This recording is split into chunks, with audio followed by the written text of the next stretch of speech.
I was trained in the pharmaceutical industry that all drugs are toxins. Don't ever say that a drug is safe. That's not true.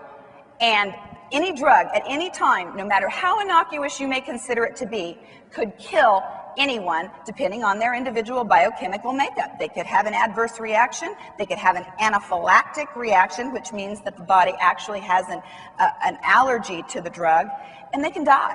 So there's no such thing as a safe drug.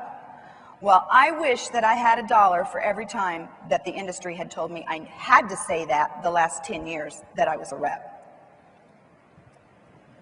All of a sudden, in 1992, there was a little piece of legislation that was passed called the PDUFA Act, the Prescription Drug Users Fee Act of 1992. In essence, what that did was it opened up the floodgates for the pharmaceutical manufacturers to fund the FDA. Now think about this. In Texas, we would call that the fox mining the hen house. And what these manufacturers have to pay is up to $350,000 per new drug application. So we're not talking chump change here. We're talking an excessive amount of money that the pharmaceutical industry is allowed to put into the FDA.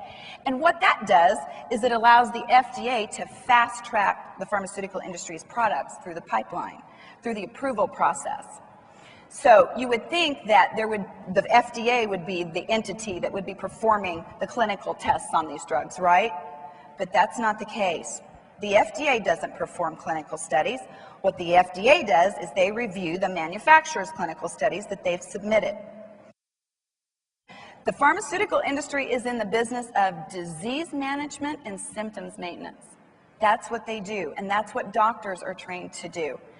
And so if you go thinking that, into the pharmaceutical industry like I did, that you're there to help people and that's what your motivation is, well, what my first regional manager said to me in my final interview on that question when he says, well, what do you want to join the pharmaceutical industry for? What do you want to get out of this? And I said, oh, I want to help people, And he kind of smiled and he looked at me and he says, well, he said, then if that's the case, you might want to join the Peace Corps. And then he said, but if money is what motivates you, young lady, let me tell you how you can retire a millionaire. And then he turned around and started working on his calculator and telling me about my benefits and everything. And cha-ching, the light went off in my head that, wow, I can really make a lot of money in this business.